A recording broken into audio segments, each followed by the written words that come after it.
민주당의 가치, 민주주의의 가치를 지키기 위해 저는 국회의원직을 버리고 정권 재창출에 나서기로 결심했습니다. 이낙연 대표의 뜻을 확인했고 그 뜻을 존중하고 그러나 향후 어떻게 처리할지는 좀 더 숙고하기로 했다.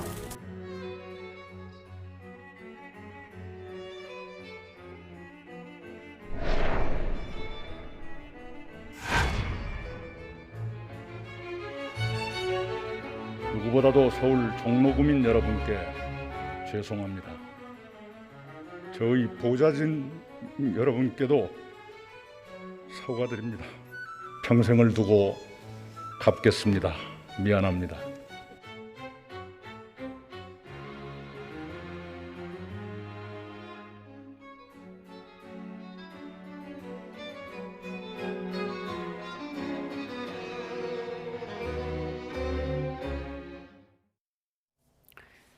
네, 정말 술렁거린 하루였습니다. 이낙연 전 대표의 국회의원 사직안이 국회 본회의를 통과하면서 호남 경선을 앞두고 있는 민주당 경선에 어떤 영향을 미치게 될 것인가 주목되고 있습니다. 또 국민의힘은 오늘 2차 예비 경선 진출자 8명을 발표를 했고 내일부터는 본격적으로 TV토론이 시작되기도 합니다. 고발 사주 의혹은 검찰이 수사에 합세하기도 했습니다. 나이트 포커스 오늘은 박창환 장한대 교수, 이종근 시사평론가 두 분과 함께하겠습니다. 안녕하십니까? 안녕하세요. 네, 먼저 이낙연 전 대표 사직안, 이른바 벼랑 끝 벼랑 사직안 이렇게 부르기도 하는데 결과를 보면 어떻습니까? 제적 과반 출석에 이제 과반 찬성으로 처리가 되는데 찬성 151표, 반대 42표입니다. 결과 어떻게 보셨습니까? 네, 일단 예상된 결과다 이렇게 봐야 되겠죠. 사실 이제 사퇴안 처리가 안 되면 나올 얘기가 굉장히 뻔합니다. 역시 쇼였다 이런 비난이 안팎에서 쏟아질 수밖에 없기 때문에 이낙연 전 대표로서는 이낙연 후보로서는 사퇴안을 어떻게든 이 추석 전에 통과시키고자 노력을 했을 거고요. 네. 근데 이제 오늘 표를 보면 생각보다 표가 많이 나왔어요. 그렇게 보면 거의 209명 중에 네. 150 몇 표가 151표 네. 이렇게 나왔습니다. 그러니까 생각보다 높게 나온 겁니다. 이제 어떤 국회의원들이 정치적인 결단을 하는 때가 있는데 이낙연 후보 같은 경우에 본인이 대선을 위해서 승부수를 던졌다라고 하는 네. 이런 의원들의 판단 그리고 그것이 좀 절실했다라고 이렇게 받아들여졌기 때문에 생각보다 민주당 내에서 찬성표가 더 많이 나온 거 아닌가 그렇게 보입니다. 네, 사실 무기명 표결이기 때문에 지금 찬성표, 반대표에 어느 당이 있는지는 사실 알 수는 없습니다만 야당에서 찬성을 했다면 어떤 의미가 있다고 보십니까? 저는 여기에 정치적인 의미는 사실 별로 없다고 생각을 해요. 네. 왜냐하면 이것이 이제 윤희숙 시프트라고 생각을 해요. 윤희숙 의원이 자신이 이제 사퇴를 하고 그것을 정치쇼라고 이렇게 비판을 받으면서 그래도 내가 사퇴를 해야 되겠다라고 했을 때 언론들이나 혹은 국민들이 다시 한번 생각하게 됐어요. 왜냐하면 이 세상의 모든 직업은 자기가 그만두게 될 때 자신의 어떤 의지에 달린 것이지 그것을 또다시 다른 동종의 사람들이 선택하는 찬성과 반대를 하는 그런 유형은 없거든요. 이 제도가 왜 생겼냐면 군사정권 시절에 의원들을 탄압하고 했을 때 그런 어떤 왜 YS 제명, 김영삼 대통령을 제명시킨다든지 그런 유습이 아직도 남아있는 그런 흔적이거든요. 예를 들어서 유권자에게 사실 할 도리가 아니다라는 건 그 유권자들이 나중에 이 당을 심판한다거나 했을 때 받을 어떤 것이지 사실상 자신이 사퇴한다고 요구를 했을 때 예를 들어서 지난번에 오세정 서울대 총장 바른미래당의 당 의원이었을 때 네. 총장 선거를 위해서 사실 나왔거든요. 그때도 어쨌든 본회의 표결이 있었어요. 그때도 이상한 게 어쨌든 서울대 총장에 출마하기 위해서 의원직을 그만둬야 되는데 왜 같은 국회의원들한테 찬성과 반대를 물어야 되느냐라는 그런 그 질의가 왔듯이 이번에도 어쨌든 이제는 의원들의 결단에 대해서 정치적인 의미로 찬성을 하고 반대를 하고 하는 것은 무의미하지 않느냐 그런 의미로 사실상 이제 이런 어떤 상황에서 몇 표가 찬성했다, 몇 표가 반대했다 그거를 따지는 거 정치적 의미를 부여하는 건 별 의미가 없다고 생각합니다. 네, 방금 평론가님께서 유권자에게 할 도리가 아니라고 설명하셨는데 그래서일까요? 이 전 대표도 표결에 앞서 소회를 밝히는 과정에서 감정이 잠시 격해지기도 했습니다. 잠깐 들어볼까요? 여러분은 저에게 임기 4년의 국회의원을 맡겨 주셨습니다. 그러나 저는 여러분의 그 명령을 이행하지 못하게 됐습니다. 사죄드립니다. 저희 보좌진 여러분께도 사과드립니다. 저희 의정활동이 여러분께는 삶의 중요한 일부였습니다. 저는 여러분의 삶을 흔들어 놓았습니다. 여러분께 너무나 큰 빚을 졌습니다. 제가 이제까지 살아온 제 모든 생애 그리고 살아오는 과정에서 제가 가졌던 저의 충정 그 모든 것을 말씀드리고 신뢰를 얻도록 노력하겠습니다. 네, 지역구인 종로구민에 대한 미안함과 함께 정권 재창출 책임 앞에 가장 중요한 것을 던진다라는 뜻을 밝혔습니다. 워낙 이 전 대표 뜻이 확고했다고 하죠. 당내 만류가 있었음에도 불구하고. 네, 뭐 지금 호남 이제 결전을 앞두고 절박함이라고 하는 것을 갖다가 호남 추선 민심 밥상에 올리지 않으면 네. 효과가 반감될 수밖에 없습니다. 아까 얘기했던 것처럼 결국은 뭐 쇼였다 이런 비난도 올 수 있는 거고 극적인 효과를 갖다가 노리기 위해서는 추석 전에 사퇴한 처리가 불가피한 상황이었는데 네. 이제 뭐 많은 사람들이 얘기했지만 이거 좀 무리수 아니냐, 굳이 이렇게까지 해야 되냐 이런 얘기가 많았잖아요. 좀 그런 측면에서 본다면 본인 스스로가 아까 이제 화면에서 보셨듯이 울컥하는 장면들이 한때 40%의 지지율을 달렸던 본인이 이제 추격하기 위해서 의원직까지 던지고 이 결기를 보여줘야 되는 그런 상황이 아마 이낙연 후보로서는 굉장히 지금 복잡 미묘하지 않았을까 그렇게 생각이 됩니다. 네, 지금 교수님 말씀에도 녹아 있습니다만 이번 사퇴 카드는 호남 경선을 앞두고 어떻게 보면 이제 배수의 친다는 각오로 해석이 많이 되고 있는데 경선에 어떤 변수로 좀 작용을 할까요? 추석 연휴를 좀 거치는 시점이기도 하고요. 네, 절박하다고 여겨지기는 하나 그러나 그것이 얼만큼 공감을 얻을까 하는 것은 저는 좀 미지수라고 생각을 합니다. 네. 우리가 드라마를 봤을 때 클라이막스의 결정적인 순간을 맞이하기 위해서는 서사가 쌓여야 되거든요. 스토리가 작 쌓여야 됩니다. 그런데 이건 좀 갑작스럽고 뜬금이 없었어요. 즉 국민들이 보기에 지지율이 계속 하락하니까 지금 의원직을 던지는구나 이렇게 여겨지거든요. 노무현 대통령을 한번 되돌아보죠. 종로구에서 부산으로 떠날 때 사실상 종로구 얼마나 힘들게 사실 당선이 되셨습니까? 그런데 종로구로 과감히 이 등을 치고 부산에 내려가는 건 대의가 있었거든요. 네. 내가 지방 분권 그리고 또 지역 갈등을 해결하겠다. 내가 그 멍에를 쓰겠다. 이러면 이 자신이 어떤 그런 결단이 대의로서 이건 대단한 결단이다라고 공감을 얻을 수밖에 없는데 예를 들어서 정치는 타이밍인데 왜 이 타이밍이냐? 국민들은 빤히 지지율 떨어지니까 호남을 위해서 한다. 이것이 크게 울림을 얻을 수 있겠느냐라는 것이죠. 네. 그래서 의원직을 걸려면 사실 보다 더 큰 대의. 처음부터 나는 이런 이번 선거에 대해서 모든 것을 다 걸겠습니다 하고 시작하는 것도 아니고 절박한 순간에 이런 어떤 포지셔닝을 한다는 것. 그래서 저는 정치에서의 타이밍이 굉장히 또다시 중요한 순간이 아니냐. 의원직을 던질 만큼의 그런 어떤 그 울림이 사실상 크지 않을 것 같다라는 그런 생각이 좀 드네요. 네, 사직안 통과, 사퇴에 대한 두 분의 평가는 잘 들었고, 자, 앞으로 민주당 경선 내부에서 이번 이낙연 전 대표 의원직 사퇴가 어떤 영향을 미칠지 조금 더 구체적으로 들여다보도록 하겠습니다. 사실 이전 시점으로 보면 이제 총리, 정세균 전 총리도 하차를 했거든요. 어떻습니까? 정전 총리의 중도 하차와 맞물리면서 실제로 선관위가 또 이 중도 사퇴를 발생한 무효표를 그러니까 이제 분모를 바꾼 건 아니겠습니까? 다른 주자들의 득표율을 모두 조정하기도 했는데 두 가지 변수가 어떤 영향을 미칠까요?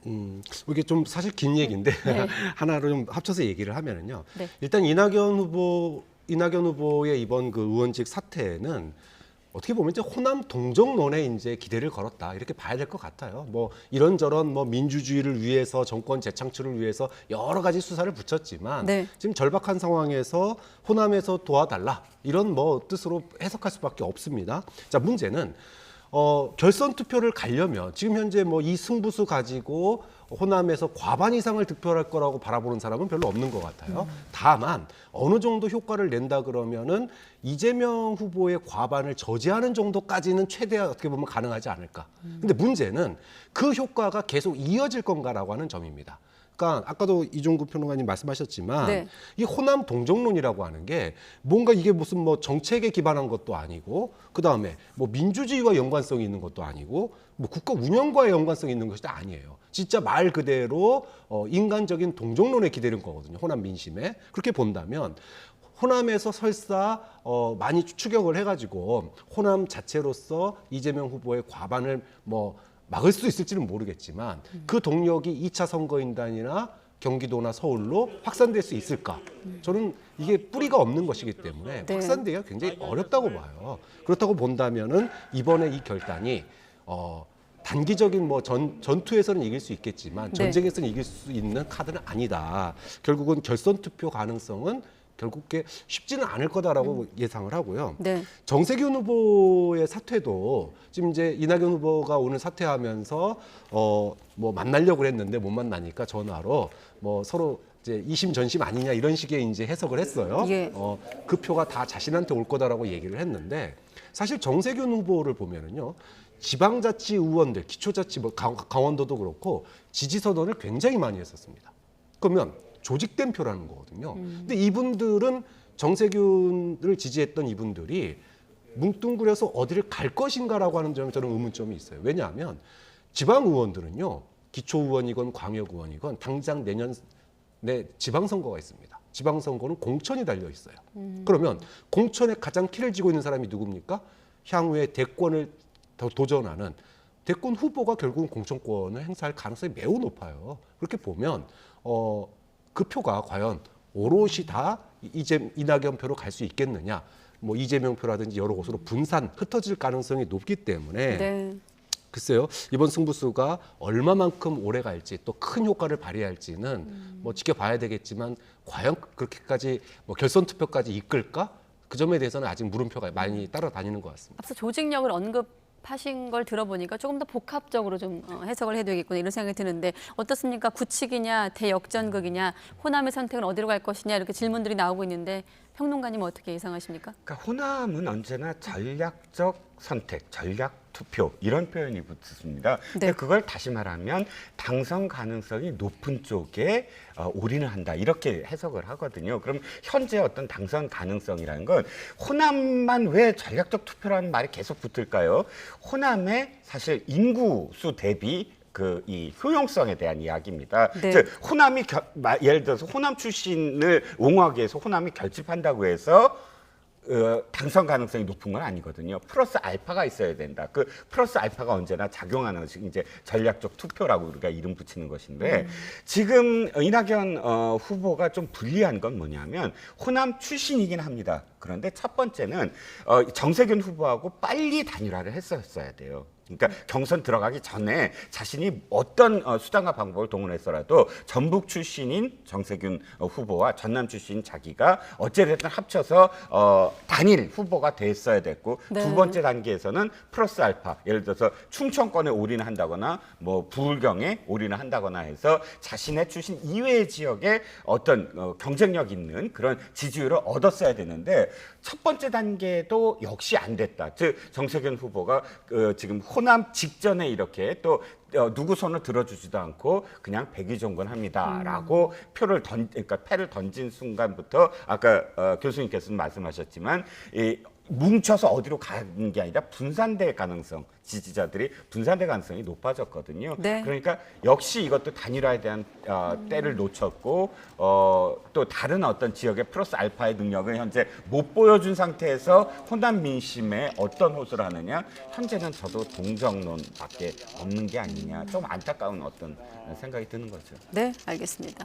자, 아무튼 결론은 민주당 의석수가 170석에서 69석으로 줄었고 정치 1번지로 규정되는 종로는 이제 무주공산이 됐습니다. 서울 서초갑 지역과 함께 치러질 예정이기 때문에 재보궐 선거가 이제 미니 총선급이다 이렇게 급부상할 것이다 이런 전망이 많은데 사실 어제도 이 얘기를 하면서 어제 같은 경우 이제 이낙연 전 대표 사퇴안이 통과되기 전이었기 때문에 벌써 이 얘기를 꺼내야 되나 싶었는데 오늘 언론 보니까 뭐 벌써 누가 나올 것이다 하마평이 무성한 상황입니다. 네. 어떻게 전망하십니까? 지난 총선 때를 돌이켜보면 당시 황교안 대표하고 이낙연 대표의 맞대결이었습니다. 네. 뭐 종로가 가지는 상징성을 빼더라도 굉장히 이제 이게 빅 이벤트, 뭐 미니 대선이다 이렇게까지 불렸지 않습니까? 예. 근데 진짜로 대선을 하는데 또 종로 또 투표를 또 해야 돼요.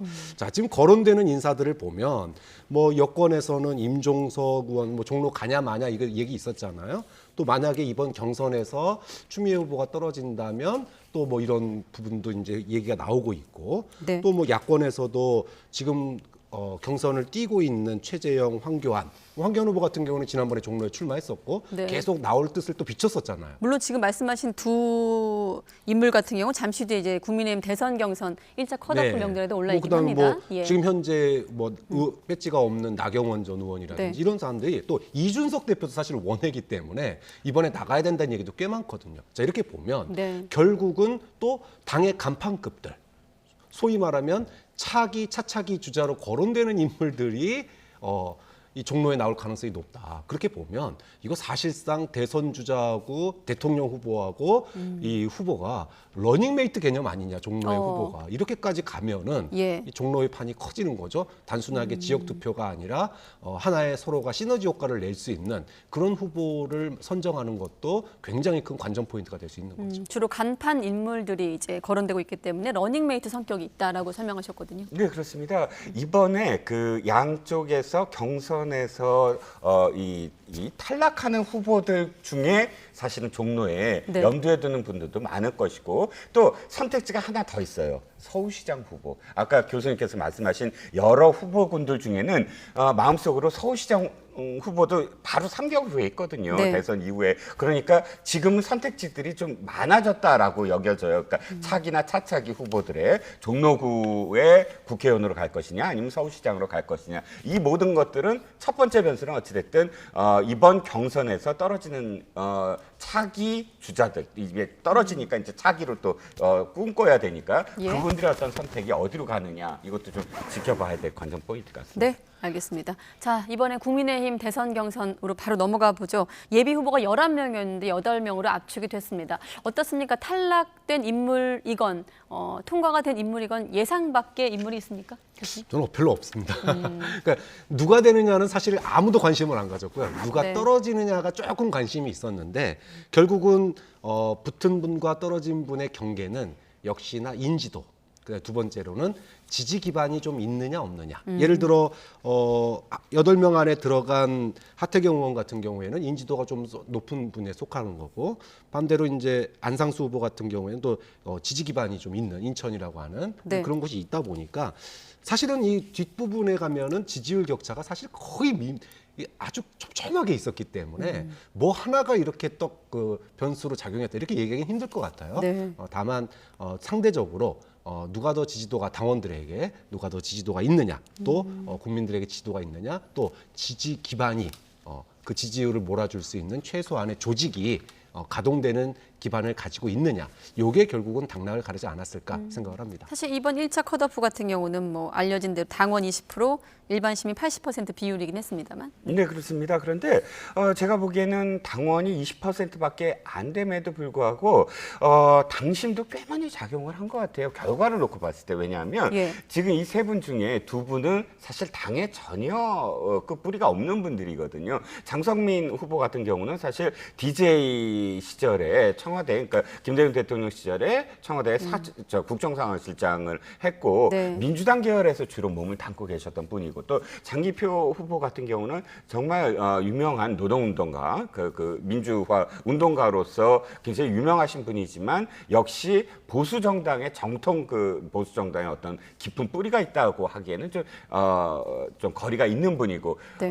박진 의원이 약간 좀 의외예요. 어떤 의미에서는 굉장히 많은 많은 탤런트, 그러니까 외교라든지 안보에 있어서 많은 경험과 또 능력도 있다라고 평가를 받고 있는데, 다만 이분이 이제 종로구에서 그 경선에서 이제 탈락한 이후에 꽤 오랫동안 한 8년 정도를 좀 정치에 그 거리를 뒀던 것, 이것이 이제 좀 인지도 면이나 혹은 당심에 좀 익숙지 않았던 어떤 부분, 이런 이유들이 각각 있어요. 그런데 네. 앞으로 봤을 때 이제 이 당원 비율이 좀 높아지지 않습니까? 다음번 그 2차 컷오프에서는 30%로 올라가고 본선은 이제 50%입니다. 네. 그렇다면 당원의 어떤 그런 그 당심이 어디로 갈 것인가 굉장히 중요한 지금 관전 포인트가 돼가고 있는 것 같아요. 네, 지금 2차 같은 경우는 당심이 조금 30%로 늘어나기도 하고, 지금 이제 2차 경선 2차 컷오프를 앞두고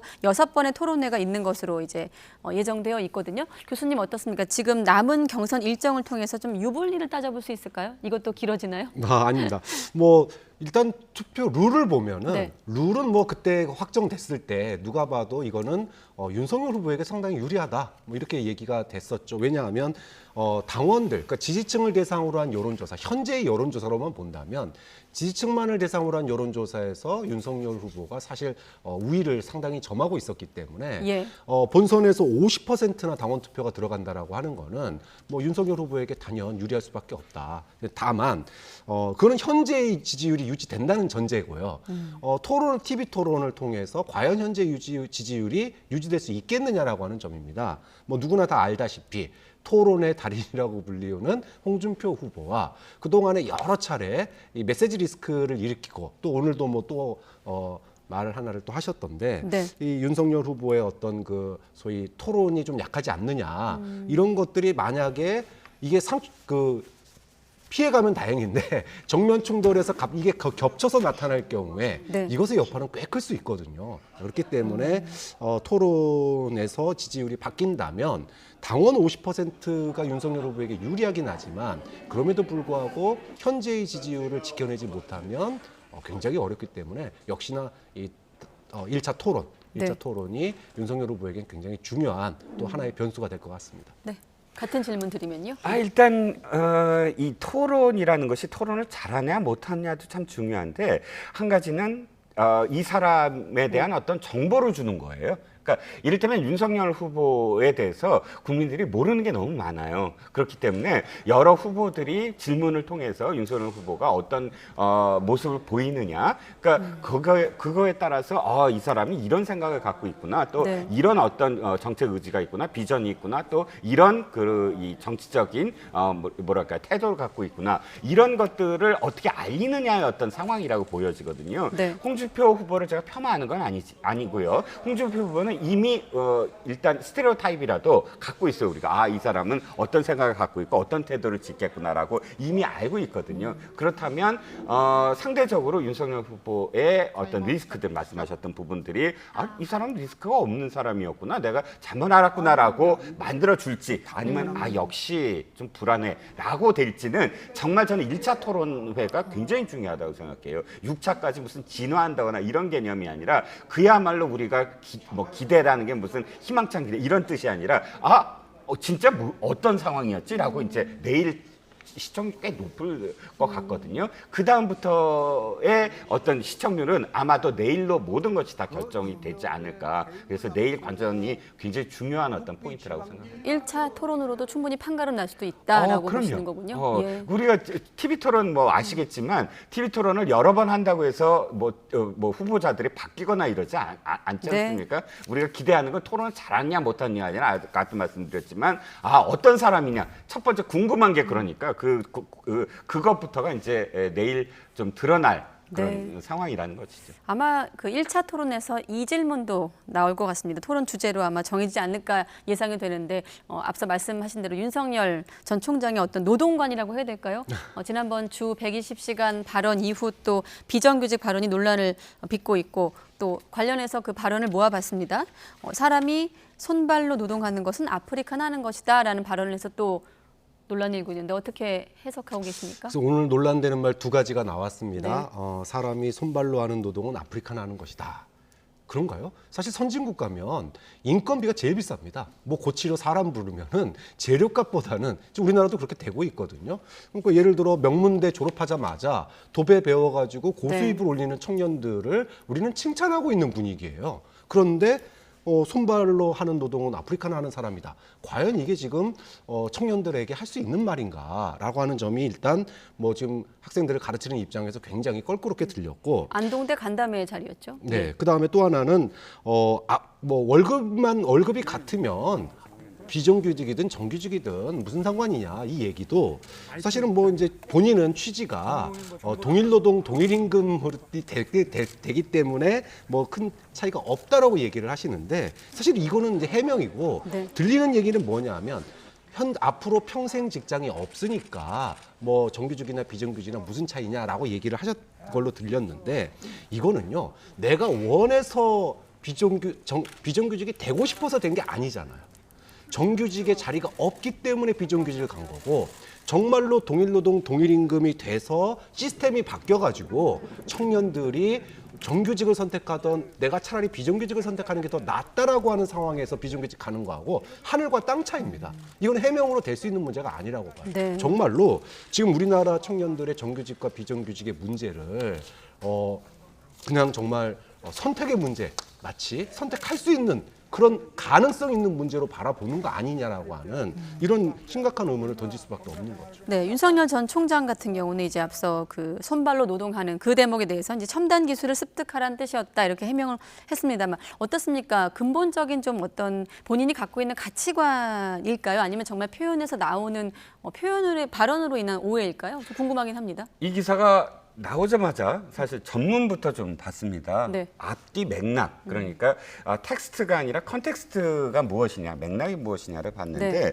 우선 하나 그러니까 비정규직이냐 정규직이냐 이 워딩이 이 얘기더만요. 질문이 이랬습니다. 청년 일자리 창출이 참 중요한 문제이긴 하나 기성세대가 이미 정규직으로 있는 어떤 상태. 네. 그래서 청년 일자리 창출이 어려운 상태. 그렇다면 이걸 어떻게 조화시켜 나가야 되느냐에 대한 이야기를 시작을 했어요. 그래서 이렇게 이야기합니다.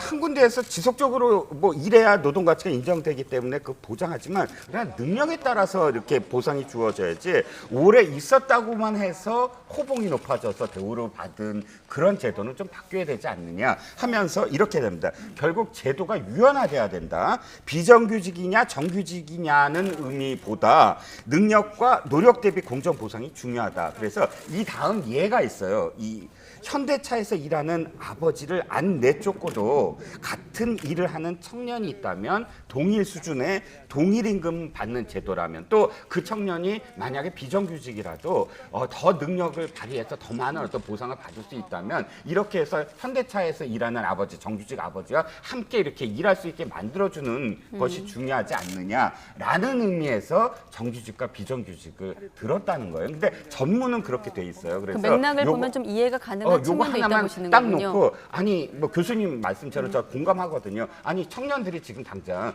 이 선택의 어떤 기로가 없지 않느냐라고 해석을 한다면 그건 충분히 가능한 비판이지만 지금의 문제의 핵심은 지금 기존의 어떤 그 정규직과 새로 유입되는 일자리 창출이 안 되는 어떤 상황 그걸 어떻게 고민할 거냐에 대해서 독일의 예를 들어서 독일은 이런 방법으로 뚫고 있다. 비정규직을 이런 식으로 뚫고 있다라는 예를 든 것이기 때문에 비판의 어떤 초점이 약간 좀 다르지 않을까라는 생각이 듭니다. 근데 저 한마디만 더 하면요. 윤석열 후보가 예를 비유를 굉장히 잘 못해요. 굉장히 오해를 살 비유를 합니다. 자, 현대자동차의 정규직 아버지와 비정규직 아들이 있는데 비정규직 아들이 월급을 더 많이 받을 수 있다면이라고 하는 가정 자체가 대한민국에서 지금 통용되냐라는 거예요. 전혀 상상이 안 가는 그런 가정을 갖다가 얘기를 하면 차라리 독일의 얘기를 가지고 독일에서는 이러니까 우리도 이런 모델로 가야 된다라고 쉽게 얘기하면 되는데 이걸 현대자동차 예를 들어가지고 청년들한테 상상이 안 가는 얘기잖아요. 그러니까 진짜로 해명처럼 동일노동 동일임금이 정말 필요하다라고 얘기한다면 그건 오케이라 이거예요. 근데 이거는 뭐 동일노동 동일임금이 아니라 앞으로는 평생 직장이 없고 뭐 외국 사례도 있고 그러니까 만약에 우리나라도 현대자동차랑 이렇게 해서 한다고 그러면 그게 공감이 가냐라는 거죠. 그런 점에 있어서 제가 메시지 리스크라고 하는 게 본질을 갖다가 제가 폄하하고자 하는 게 아니라 네. 비유를 갖다가 너무나 부적절하게 든다. 오해를 살 수밖에 없습니다.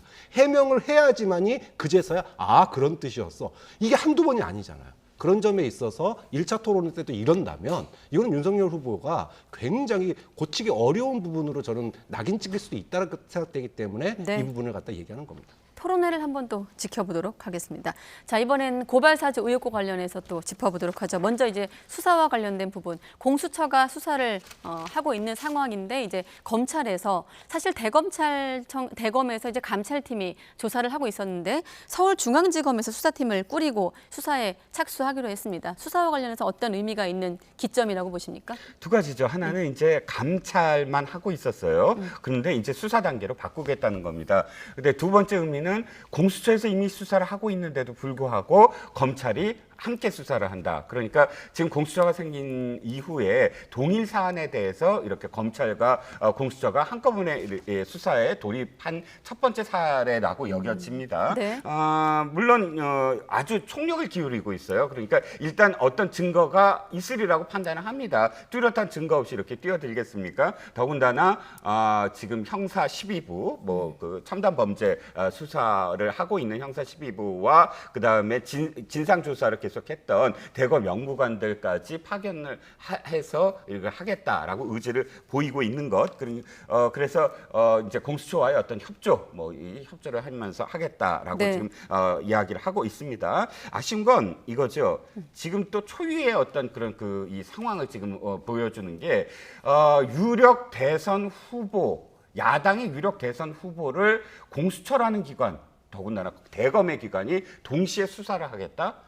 예전 같으면 예를 들어서 김대중 대통령 시절, 김영삼 대통령 시절에 이런 어떤 상황이 있으면 이건 대선 이후로 미루겠다. 김태정 당시 검찰총장 발언도 생각이 나네요. 이건 우리가 정부가 또는 이 수사기관이 이 대선에 어떤 개입하는 어떤 모습을 비춰서는 안 된다. 이런 거리두기를 했는데 지금은 뚜렷한 증거가 있나요? 윤석열 후보가 지금 이 상황에서 어떤 뚜렷한 증거가 있는지 또는 이번에 고발장에 보면 김건희 씨도 들어가 있어요. 김건희 씨가 왜 지금 피고발인으로 여기에 적시가 되어 있는지 거기에 대한 뚜렷한 증거가 있는지 그 뚜렷한 증거가 정말로 있으니까 이렇게 하겠다고 하더라도 사실 대선이라는 어떤 상황, 이런 정치적인 상황 이걸 비춰봤을 때 무리수가 아닐지라고 또 이렇게 조심스럽게 생각을 할 수밖에 없죠. 검찰 수사 합세와 관련해서 좀 아쉬운 대목이 있다고 설명하셨는데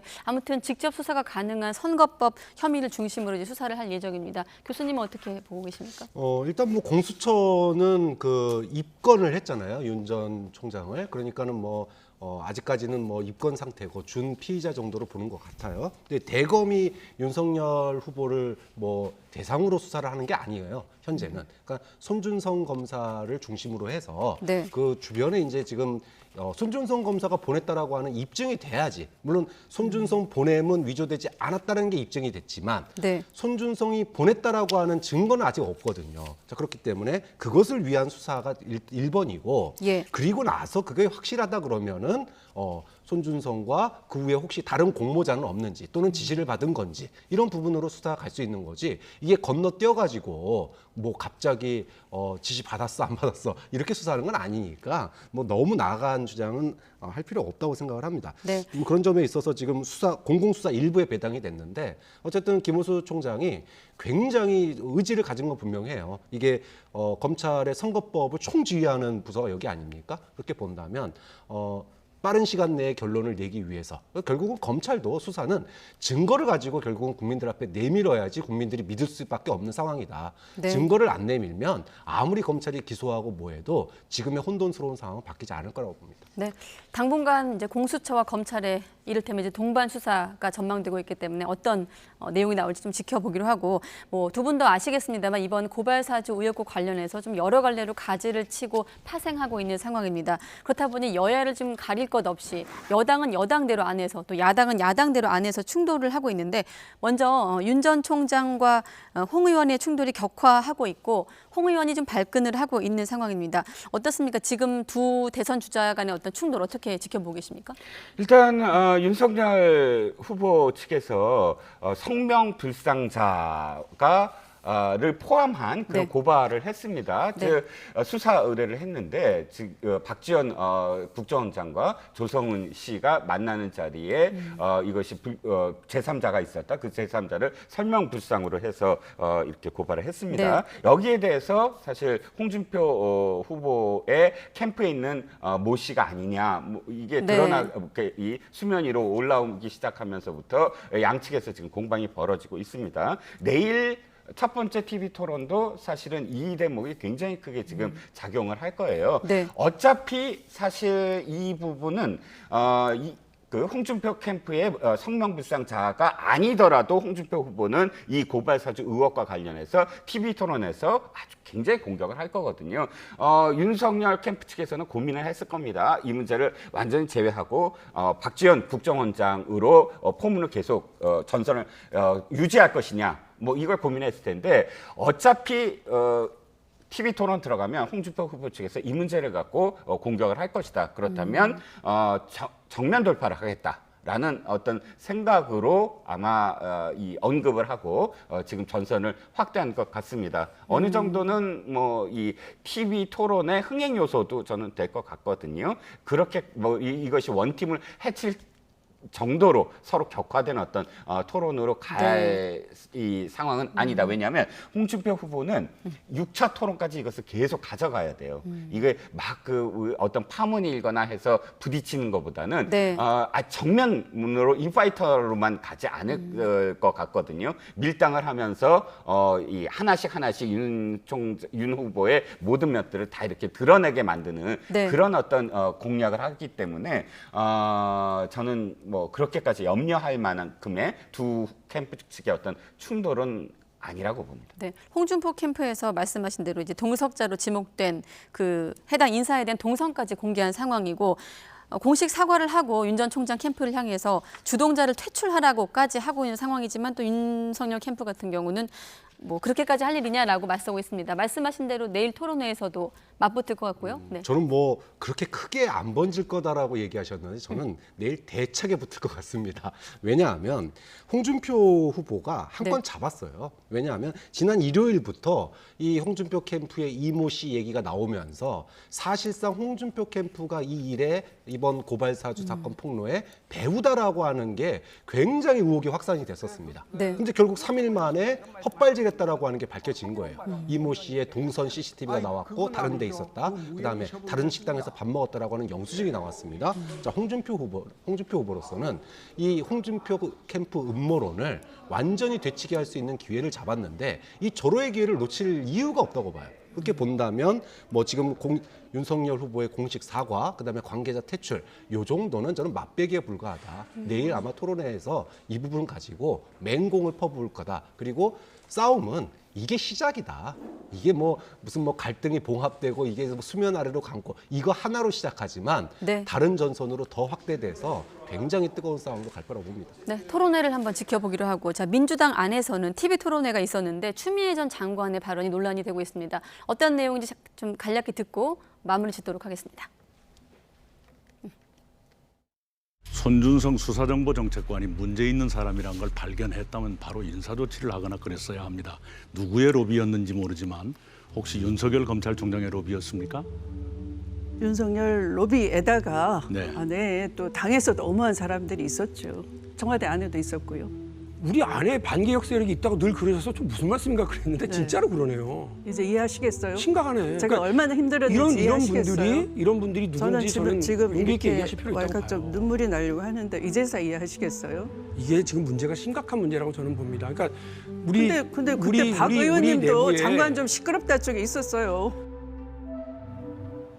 자, 간략히 여쭤볼게요. 왜 이런 발언이 나왔는지가 궁금하고 앞으로 어떤 파장을 일으킬 것인지 전망해 주시죠. 일단 추미애 장관이 처음에 이 발언을 하게 된 건 윤석열 총장, 당시 총장과 손준성 검사가 밀접한 관계다. 그게 네. 핵심이거든요. 이 사주 의혹에. 그렇기 때문에 그걸 자신이 밝힐 수 있다라고 시작을 한 건데 하다 보니까 청와대 의혹까지 나와요. 왜냐하면 당시에 자신의 어떤 역할, 즉 유임을 한 게 자신이 유임을 시켰다라는 그런 공박을 계속 이낙연 후보나 혹은 다른 어떤 언론에서도 계속 당신 사람 아니냐, 당신이 임명하고 유임하지 않았느냐 네. 이런 비판에 대해서 공박을 하다 보니까 이게 어저께 발언만이 아니에요. 6일, 8일, 9일에도 계속 청와대 개입설을 계속 이야기하고 있거든요. 그러니까 내가 관련되지 않았다. 이건 분명히 자기한테 계속 돌아오는 화살을 그렇다면 어쨌든 청와대 민정수석실이나 여기서도 사실 유임을 계속 얘기했는데 왜 나한테 그 책임을 돌리냐에 대한 답변으로 하다 보니까 일파만파로 번지고 있는 것이죠. 네, 청와대가 언급되다 보니 이제 청와대에서 입장을 밝혔습니다. 답변할 사항이 아니다. 선긋기를 했거든요. 네,